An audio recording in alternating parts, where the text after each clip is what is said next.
Mesdames et messieurs, bonjour et bienvenue sur les antennes des Canal Congo Télévision. À présent, c'est votre rubrique Regard extérieur. La série des essais des missiles de la Corée du Nord continue. Aujourd'hui, nous parlerons du 7e essai des missiles nucléaires de la Corée du Nord ainsi que de la menace des Trump devant l'Assemblée générale de l'ONU. Sur ces plateaux, je ne suis pas seul, je suis avec M. Moïse Moussangana, DG de CKTV, Canal Kin Télévision.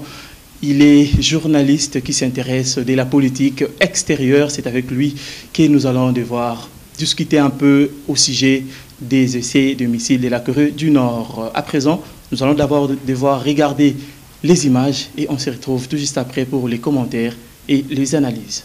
Suivez.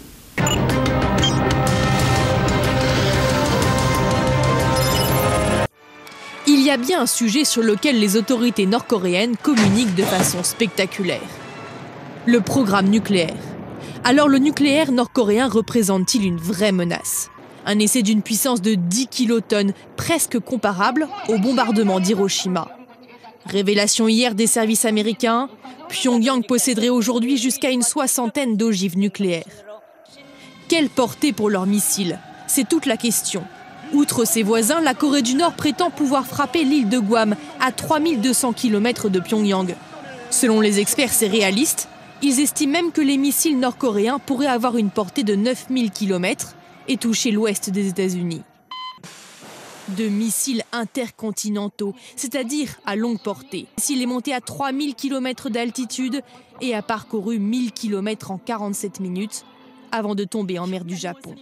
En cas d'attaque, quelle parade possible?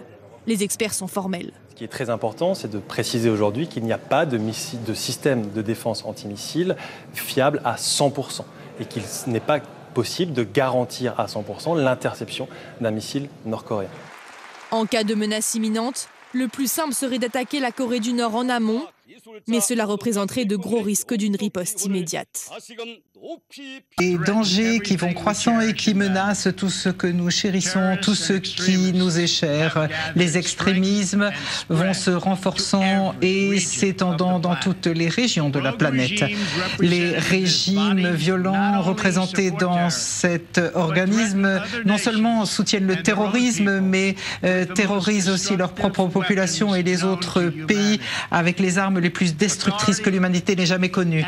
L'autorité et les pouvoirs autoritaires cherchent à détruire les valeurs, les systèmes et les alliances qui empêchaient les conflits et qui protégeaient le monde qui aspirait à la paix depuis la Seconde Guerre mondiale. Les réseaux internationaux criminels de trafic de drogue, d'armes, d'humains, qui ont forcé des migrations de masse, qui ont menacé nos frontières, qui menacent nos frontières et de nouvelles formes de migration qui exploitent la technologie pour menacer nos citoyens.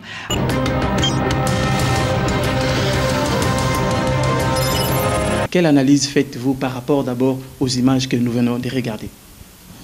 Bon, je crois qu'il faut comprendre cette escalade qu'il y a entre la Corée du Nord et les États-Unis. Il faut comprendre ça en termes d'hégémonie, en termes d'hégémonie des États. Vous savez que la Corée du Nord est en train de vouloir se doter d'une arme nucléaire et pas n'importe laquelle, la bombe à hydrogène, qui vaut plus que 2 fois ou 3 fois même la bombe atomique larguée par les États-Unis au Japon en 1945 à Nagasaki et Hiroshima. Donc vous savez, dans tout cela, l'armée ou le niveau de l'armement constitue un facteur géopolitique pour les nations. Et que depuis tout ce temps, ce sont les États-Unis, c'est aussi l'URSS qui étaient des grandes nations en termes d'armes nucléaires. Et les États-Unis, d'ailleurs, sont le seul pays à avoir utilisé cette arme nucléaire. Les autres les ont, mais ils ne les ont jamais utilisées, sauf que par leurs essais souterrains, d'ailleurs, on sait évaluer cette puissance. Parce que de par même le séisme que ça provoque, il y a des séismes-là qui dépassent même les celles de Richter. Je crois qu'il faut comprendre ça pour le moment. La Corée du Nord constitue d'abord une menace pour la Corée du Sud. La Corée du Sud, qui est une nation amie aux États-Unis. Et vous savez très bien que quand les deux Corées se sont séparées autrefois, en 1948, si je ne m'abuse, la Corée du Nord a été occupée par l'URSS et la Corée URSS qui a disparu aujourd'hui et que c'est aujourd'hui la Russie qui a repris tout l'armement atomique de l'ancienne URSS et la Corée du Sud a été occupée par les États-Unis. Et les États-Unis sont toujours là aux côtés de la Corée du Sud. Donc, si la Corée se dote d'une arme nucléaire, c'est d'abord une menace pour le Coréen du Sud, qui sont les alliés des États-Unis. Et le fait aujourd'hui que la Corée est en train de se doter de missiles balistiques d'une portée de plus de 3000 km, je crois qu'ils peuvent atteindre facilement les États-Unis. Et vous savez bien que on peut toujours équiper ces missiles-là de l'arme atomique. Cela voudrait dire que même les États-Unis deviennent à la portée de la Corée du Nord. Alors, parlons un peu du président Donald Trump. Devant la tribune des Nations Unies, avait déclaré qu'il va faire disparaître la Corée du Nord de la carte du monde.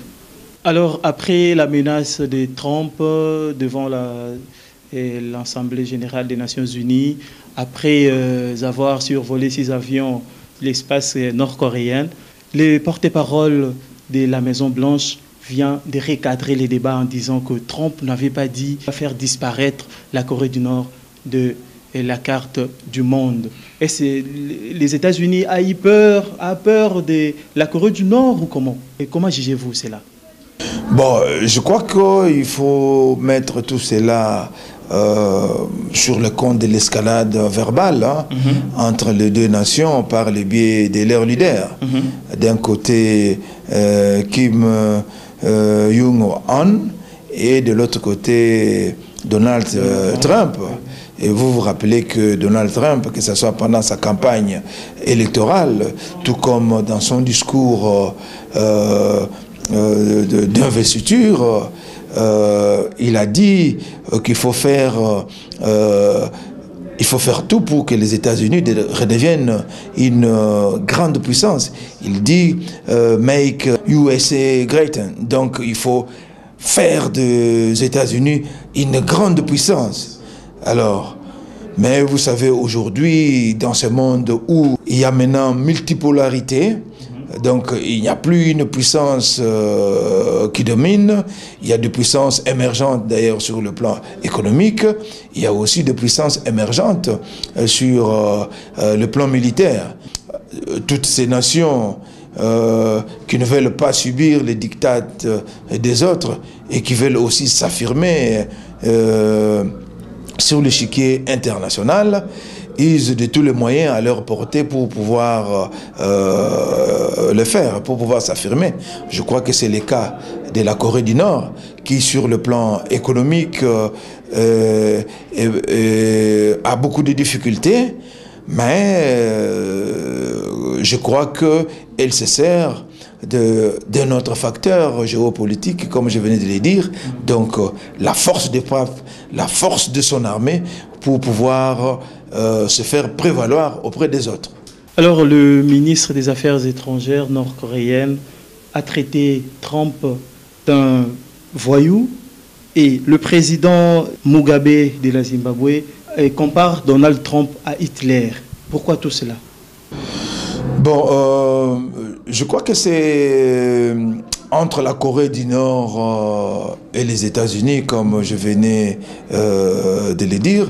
Je crois qu'il faut voir même les contextes de la région de l'Asie où se trouve la Corée du Nord. Vous avez la Corée du Nord qui est voisine de la Chine, qui est aussi une puissance nucléaire.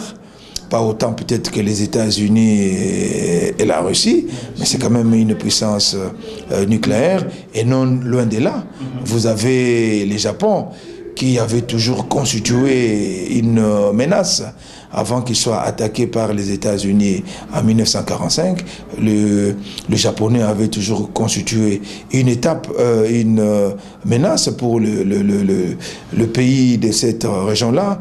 Vous vous rappellerez la bataille de Mandchourie, si on revient un peu à l'histoire. Vous savez que les Chinois avaient perdu devant les Japonais et la Russie même avait perdu devant les Japonais en 1910 déjà. C'est ainsi que même les Japonais étaient parvenus à annexer la Corée en son temps. C'est avec l'attaque des États-Unis avec la bombe atomique en 1945 qui a fait les Japon capitule et que la Corée se reconstitue. Mais elle s'est reconstituée pour quelques temps parce que 3 ans plus tard, il y a eu cette bataille, il y a eu cette séparation et puis par après, il y a eu aussi la guerre de la Corée où la Corée du Nord voulait envahir la Corée du Sud, et elle avait même envahi, mais avec l'intervention américaine, les deux nations aujourd'hui sont restées dans l'espace, dans leur espace depuis 1948. Donc vous comprenez qu'il y a dans cette région un problème crucial d'existence de ces nations-là. Donc pour cela, pour compter, pour exister, il faut être fort, il faut avoir des armes redoutables. C'est le cas de la Corée du Nord. Donc je crois que ce n'est pas n'importe qui peut attaquer la Corée du Nord aujourd'hui, parce que la Corée du Nord peut aussi faire très mal. Elle s'est dotée d'une arme atomique. Elle a même l'ambition de s'acquérir d'une arme sophistiquée, qui est la bombe atomique que les Américains avaient larguée en 1945 au Japon. Donc, et la montée en puissance, je voudrais dire, sur le plan militaire de la Corée, ne peut qu'inquiéter aussi les autres États, comme les États-Unis. Donc c'est pourquoi il y a cette escalade-là. Il y a cette escalade. Alors, après les discours de Donald Trump, il a fait survoler ses avions de guerre à l'espace nord-coréen. Pourquoi tout cela? Bon, ça participe de la politique du muscle. C'est-à-dire que pour chacun bombe un peu ses biceps de son côté pour faire voir à l'autre que j'ai toujours quelque chose de plus et je peux faire mal. Et la Chine qui de temps en temps sont en train d'appeler au dialogue.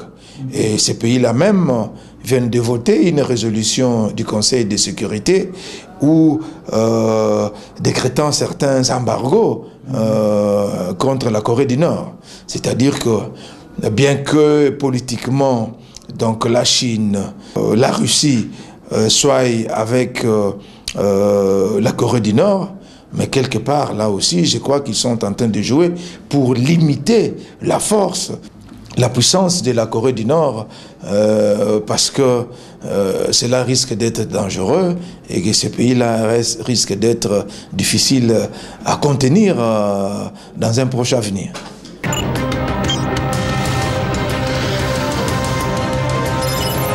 Quittons l'histoire de la Corée du Nord et les États-Unis. Parlons à présent d'une autre confusion entre le président de la République française et son ancien chef d'état-major Pierre Davillier. Regardez les images et on se retrouve tout juste après.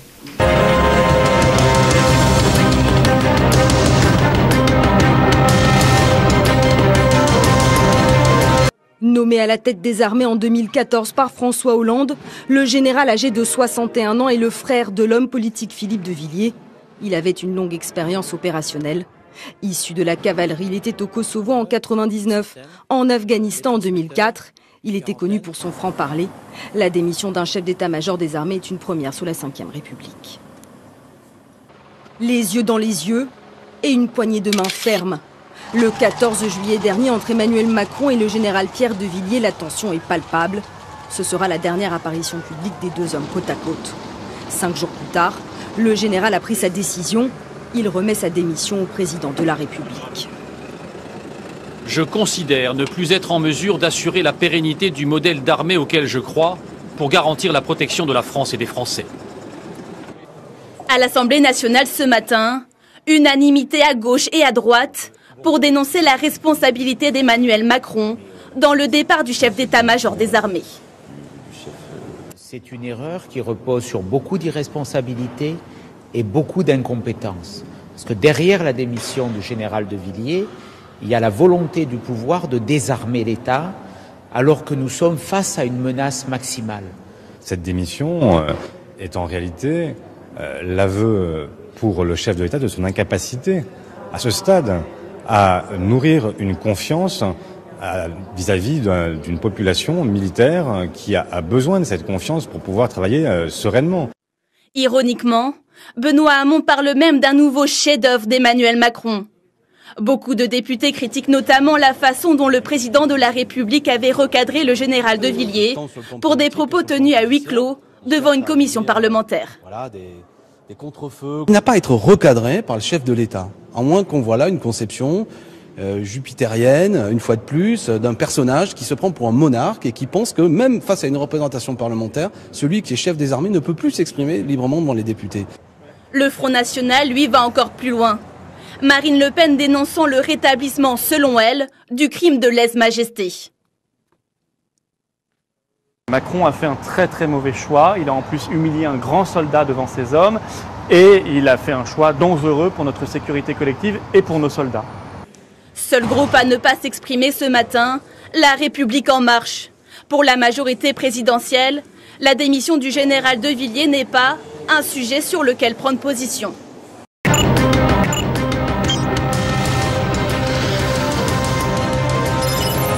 Merci des retours sur ce plateau. Monsieur Moïse, vous venez là de regarder les images de la démission d'un chef d'état-major. Avez-vous fait une analyse? Bon, écoutez, je pense plutôt qu'il y a là, dans ce feuilleton, le président Macron, général de Villiers, presque en filigrane un problème de leadership dans ce sens que je crois que quelque part de Villiers qui a une idée de ce que doit être l'armée de la France a peut-être oublié que c'est lui qui fait la politique de la défense de la France. C'est lui qui est chef des armées en France, c'est Macron. Et que Macron a eu à faire une campagne électorale, il a eu à avoir un programme politique qui incluait bien sûr l'aspect de la défense nationale de la France et l'aspect de la défense de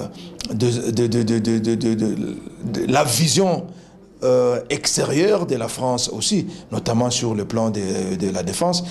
Tout ça, ça fait partie de l'agenda politique d'Emmanuel Macron et Macron a l'obligation de résultat, c'est-à-dire arriver à réaliser ce qu'il a promis aux Français, et Macron ne pouvait pas accepter la petite gueule de son général. Et je crois qu'il avait même annoncé dans sa campagne de revoir un peu le budget militaire de la France à la baisse, ce qui n'était pas du goût du général de Villiers qui, dans sa vision d'une armée pour la France, trouvait qu'il y avait plutôt intérêt de voir à la hausse ce budget militaire. La France,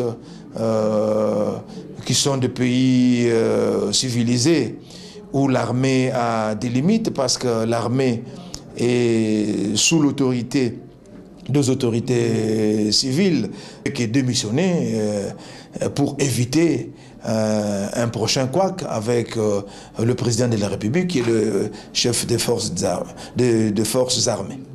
Or, est-ce que le chef d'état-major a le droit de discuter pour les budgets, ou c'est au ministre de la Défense?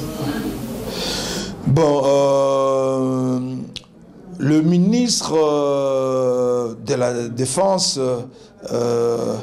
c'est celui-là qui applique la politique de la défense définie par le chef de l'État ou définie par le gouvernement. Mais cette politique est élaborée de concert avec l'armée pour élaborer cette politique de la défense. Mais les militaires n'apparaissent pas donc sur la scène, mais ils jouent quand même, ils jouent en coulisses pour la définition de cette politique de la défense. Mais l'armée étant muette, ce n'est pas sur la place publique qu'ils peuvent venir porter la contradiction s'il y a avec le pouvoir politique. Cela peut se faire dans d'autres contextes. Je crois que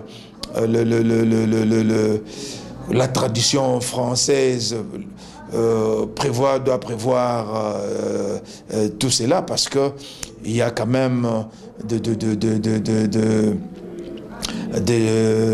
des instances où l'armée, où le gouvernement et l'armée, y compris d'autres institutions, se rencontrent pour parler de la République. Donc je crois que ce coup de tête du général de Villiers, même si il avait raison, je ne sais pas le dire, sort quand même de l'ordinaire. Hein, sort quand même de l'ordinaire et faisait en sorte que l'armée devienne presque le concurrent du pouvoir de l'autorité civile. Donc voilà, je pense que ce n'était pas utile pour la France. Est-ce que la démission de Pierre de Villiers peut fragiliser l'armée française? Non, pas du tout, pas du tout. Dans la mesure où la France ne compte pas comme seul militaire valable, le général de Villiers. Il y a d'autres militaires valables.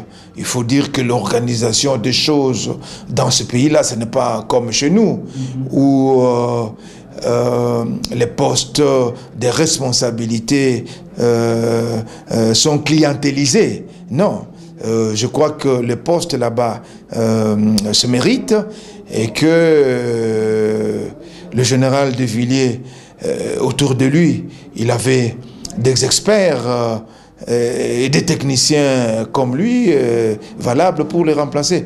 Prenons les cas où, naturellement, par exemple, le général de Villiers serait décédé. Donc, l'armée française n'allait pas mourir avec son décès. Donc,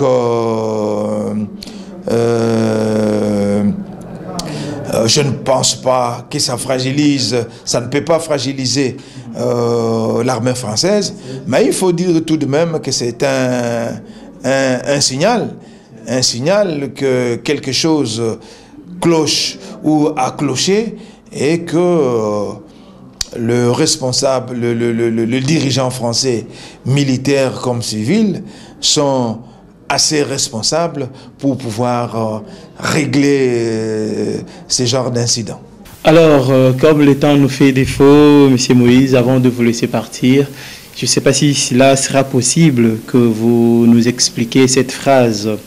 Je considère de ne plus être en mesure d'assurer la pérennité du modèle d'armée auquel je crois pour garantir la protection de la France et des Français.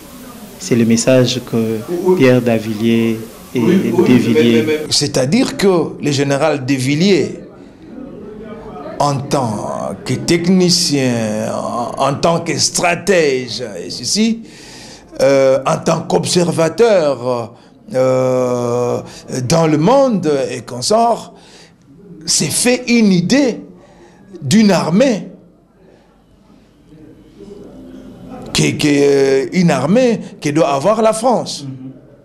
Mais je pense que malheureusement, son idée à lui n'a pas rencontré celle du président de la République. Alors, donc ça veut dire qu'il y a deux modèles d'armée. Donc, en l'air, il y a les modèles de l'armée dont rêve Macron.